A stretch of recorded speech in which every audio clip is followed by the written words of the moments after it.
Good afternoon. Welcome to another edition of the Madison View. My name is Ralph Scott. I noticed we had two Republicans throw their name in the race today for the House speakership. This one guy, Scalise or whatever his name is, Scalise or whatever, I can't pronounce it. He says that he's just a member of the Crazy Caucus, in my opinion. That's one of the reasons why I just didn't try to pronounce it. He said that he was like David Duke without the baggage. What does that mean? Does that mean you're a racist without guilt? Is that what that means? You might want to clarify that a little bit to other people.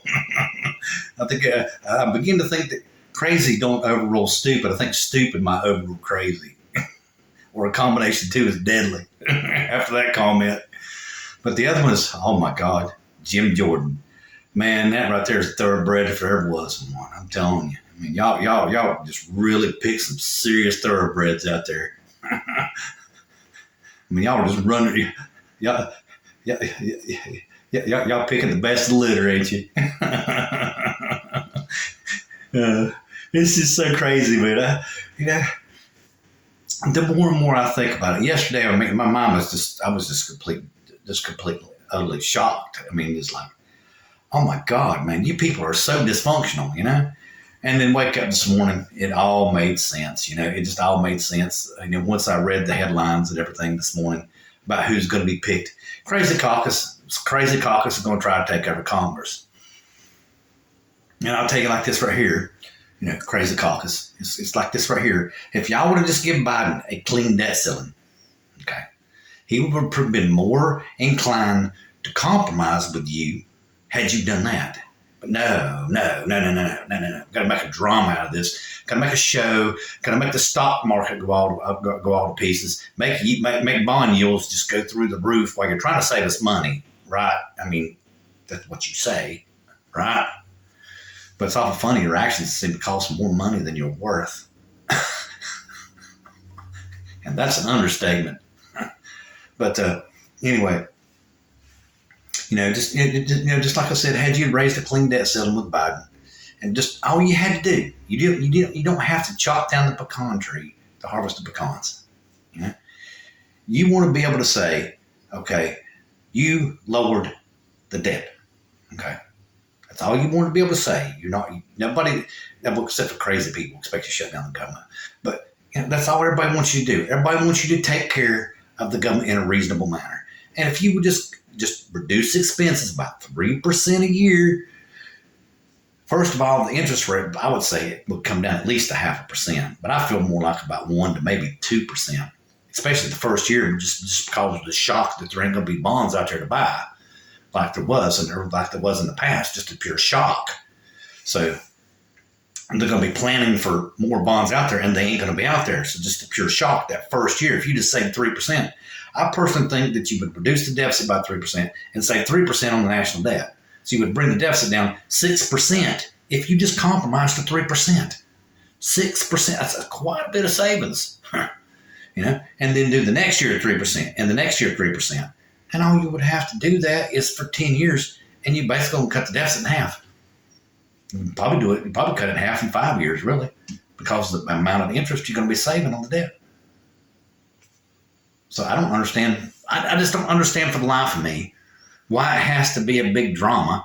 And you can stand up there and say you are cutting the debt. Now all it comes down to is you want to pass some crazy package that gives the rich people more money than they've already got. And why do they deserve more money? They got plenty, don't they? And if they don't need it, if they don't have it, they can borrow it just like everyone else does. Yeah, that's what everyone else does. When you need money, you borrow it. What's wrong with them borrowing money? What their pants get put on different than mine? According to the Republican Party, they do. Pretty much.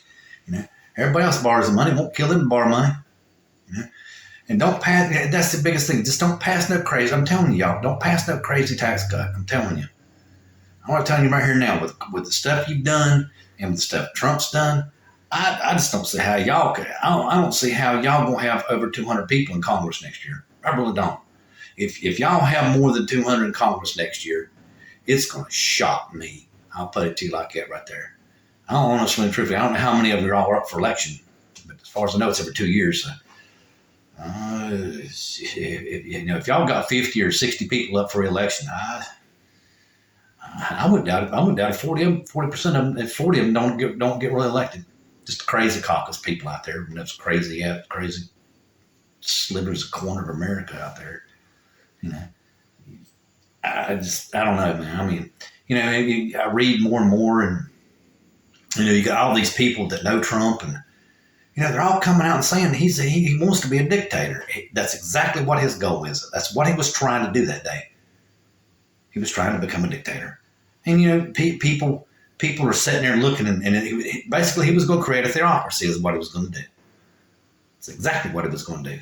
Working with Franklin Graham and that other guy that he's with I don't know, he reads the Bible and comes up with a completely different interpretation than what I do. So I don't know what Bible he's reading. I think it's the wrong one myself. But, hey, yeah. I mean, I'm gonna come out and say it, but I think it's the wrong book. Anyway, I read more and more. Some person wrote an article about what they want to do to Title I, which is a Department of Education program, which basically, in the United States, right, we're a democratic society, right? So we try to equalize our education as the best we can to make sure we take care of all of our children, because it's best for us as a country. If we could spread our education resources out enough and not concentrate them, it's going to be better for us, because, like I said, we're a democracy. That way, a number of kids can come in and fill up positions, no matter what the circumstances in life. They could totally screw up, and then you would still have another kid behind them that's just as good as they are, and they could take over. You know what I'm saying? That's the reason why it's a democracy. It covers our backs because there's always someone to come in and fill the position behind you. That's the intention of it. That's why we last for so long. That's exactly why we last for so long. And it's something that communist regimes don't. Eventually, they fall apart. The power of personality, or whatever you want to say, fails eventually. It's just not good enough. You have to have a system that's legally binding in order for it to really work well. But that's that's a whole nother point, because the Republicans, just like the person pointed out, it's so bad in North Carolina and Wisconsin, and I can't remember. There's a couple other states. He was talking about Tennessee, Alabama, Mississippi. I mean, they gerrymandered the districts so bad, just like North Carolina. They gerrymandered the districts so bad, there isn't even hardly a Democrat in the state Senate or the state House. But yet we voted Democratic governor in almost every time. So obviously the majority of the votes out there in the state are for Democrats. So how do they end up? Because they separate the votes just enough by the district lines and by the voting patterns to where the Republicans always win in the districts. They're cheating. They are not elected by the majority.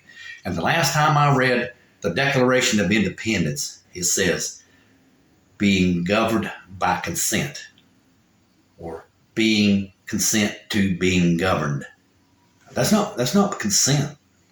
That's cheating. That's lying, stealing, rigging, whatever you want to say. You're in violation of the Declaration of Independence. Yes, you are. When you gerrymander districts and rig things like that right there, where you always win the votes, you are in direct violation of the Declaration of Independence. You can forget the Constitution. You can forget that. Everything that was fought for is the Declaration of Independence. Like I said, it is the benchmark. Everything is designed to protect the Declaration of Independence. Well, you Republicans in these states that are gerrymandering districts like that are in violation of the Declaration of Independence. If that doesn't bother you, then I know most of you say you go to church and everything. Boy, I pity you. I pity you. That's all I got to say. Because last time I read my Bible, the Lord said, you got power. You better use it wisely. Mm-hmm. That's the one, like you said, rich man and powerful men. You better do it right. because you're going to be held to a much higher standard than everyone else. Much higher standard from the way I read it. You know. But anyway, let me get to something else that's really been that I've just really been thinking about. I mean, I just, you know, and I just don't think I can. And every time I even think about it, to me, it's almost like, duh, you know. But you know, these people in the House of Representatives are blowing out their chest and say, "Oh, I didn't compromise." Really? Well, you cost us, I personally think, at least 2% more on interest rates. And if you're going to elect the stallion, the stallions, the thoroughbreds that you're going to elect to the House of Representatives Speaker, you can plan on being sitting in chambers for a very long period of time, because I can already tell you right here now what's going to happen. Every one of your bills will get vetoed. Every one of them. And you do not have the majority to override the veto. So you're just wasting your time. You're spinning your wheels. You're wasting our money by keeping the interest rate up high. Period. You are letting the spending stay out of control because you haven't introduced a budget that at least clipped 3% off the federal budget. Because you're so busy. I'm not compromising. Really? Okay. Well, like I said, I think if you compromise that first year and done 3%, you'll probably get 3% saving on interest, 3% saving on the debt. That's 6%. That's a lot of money. That's a lot of money when you're talking trillions of dollars. That's not no small amount of money. And also, you would clip the wings of inflation. Yes, you would.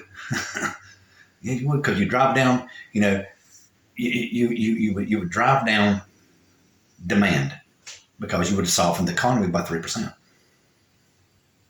Yep, sure would. You don't need to do no tax cuts or anything. Anything, just cut spending 3%. That's all you'd have to do. But no. You don't compromise. You're the thoroughbreds up there. Y'all the smartest ones in town. And that shows. Good night.